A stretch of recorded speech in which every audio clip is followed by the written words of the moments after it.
আসসালামু আলাইকুম ভিউয়ার্স, সবাই কেমন আছেন? আশা করি সবাই ভালো আছেন। তো এই যে দেখতে পাচ্ছেন, এটা হচ্ছে পাতাকপি। শীত হচ্ছে শেষের দিকে, তাই আমরা গত বছর হচ্ছে পাতাকপি শীতের শেষের দিকে একটা সংরক্ষণ করে রাখছিলাম সিজন ছাড়া খাওয়ার জন্য। তো ভালোই লাগছিল, তাই এজন্য আর কি এবারও একটা পাতাকপি নিয়ে আসছি। শীত যেহেতু শেষের দিকে, পাতাকপিটা আমরা সংরক্ষণ করব সিজন ছাড়া খাওয়ার জন্য। সিজন ছাড়া পাতাকপি পাওয়া যায় না তেমন একটা, সেজন্য আর কি সংরক্ষণ করা। পাতাকপিটাও দেখেন অনেক সুন্দর, একবারে তরতাজা এবং ফ্রেশ। তো ফ্রেশ জিনিস খাওয়ার মজাই আলাদা, কিন্তু সিজন ছাড়া যেহেতু ফ্রেশ পাওয়া যায় না, এজন্য আর কি আমরা এটা সংরক্ষণ করব। গত বছর যেটা সংরক্ষণ করছিলাম ওইটা টেস্ট মাশাআল্লাহ মোটামুটি ভালোই হয়েছিল, তাই আর কি এবারও সংরক্ষণ করব। তো আপনারা দেখুন যে কীভাবে আমরা পাতাকপিটা সংরক্ষণ করি। এর জন্য আমরা পাতাকপিটা আগে এই যে এভাবে কুচি কুচি করে কেটে নেব, একদম কুচি কুচি করে কাটতে থাও। ভিউয়ার্স, এখন এগুলো আমরা ধুয়ে নিতেছি। পাতাকপিগুলো খুব ভালোভাবে পানিতে ধুয়ে নেব। পাতাকপিগুলো ধুয়ে এখন আমরা হালকা সিদ্ধ করে নেব। এর জন্য পাতিলের ভিতর পাতাকপি দিয়ে হালকা একটু লবণ দিয়ে দিতেছি।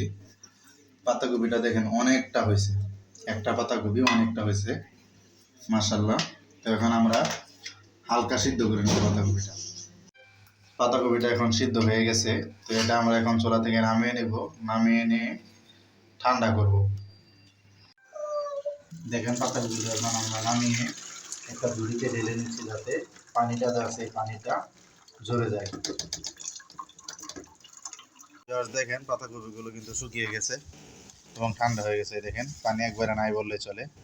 এখন হচ্ছে আমরা পাতাকপিগুলো ছোট ছোট পলিতে ভরে নেব, যাতে করে আমরা এক পলি করে বের করব আর হচ্ছে আমাদের খাওয়ার জন্য আর কি রান্না করবে। তো এই জন্য আর কি ছোট ছোট পলি করে আপনারা রাখতে পারেন এভাবে, বা কার বাসায় যদি ছোট বক্স থাকে ওই বক্সে করেও রাখতে পারেন। অনেক দিন থাকে এভাবে রাখলে, প্রায় 1 বছর রাখতে পারবেন আপনারা। দেখেন আমরা আগে একটা পুটলা করছি, যে পলিথিনে বসছি শেষ। এখন আমরা হচ্ছে একটা বড় পলিথিনের ভিতরে এগুলা নিব। বাবা এখানে কয়টা কোন তো? একটা, একটা, দুটা, চারটা, আটটা, আটটা, আটটা। মাশাআল্লাহ দেখেন ওই একটু কানা শিখতেছে, তাই একটু বানালাম। এগুলো এখন ফ্রিজে রাখতে আসলাম। তো আসার পর দেখলাম যে ফ্রিজের এই অবস্থা। অনেক সুন্দরভাবে আমার ফ্রিজটা গুছাইছে। আর দেখেন সে রোজার প্রস্তুতিও মাশাআল্লাহ নিয়ে নিছে একটু একটু করে। আদিল দুষ্টামি করতেছে, আমি ফ্রিজ খুলছি ও ফ্রিজের দরজা লাগিয়ে দিতেছে। বাবা না লাগাও না, দাঁড়াও, দরজা লাগাও না, দাঁড়াও। দেখেন এই ফ্রিজগুলা, এই যে দেখেন ফ্রিজের ভিতরে এই যে বক্সে রাখছে পেঁয়াজ বাটা। এটা তো সম্ভবত দেখি, এই যে এটা তো সম্ভবত পেঁয়াজ বাটা, আর এগুলা হচ্ছে আদা রসুন বাটা। এই দেখেন, আর এটা হচ্ছে টমেটো, কালকে যে টমেটো পেস্ট করে রাখছিলাম এই টমেটো পেস্ট, এখনো বরফ হয় নাই। আর নিচে হচ্ছে মাছ, মাংস, কাঁচামরিচ, এগুলো খুব সুন্দরভাবে গুছিয়ে রাখছেন মাশাআল্লাহ। আমি জানি না সে এত সুন্দরভাবে প্রস্তুতি নিচ্ছে রমজানের জন্য। ওকে ধন্যবাদ। রমজানের প্রস্তুতি প্রায় সে নিয়ে ফেলছে।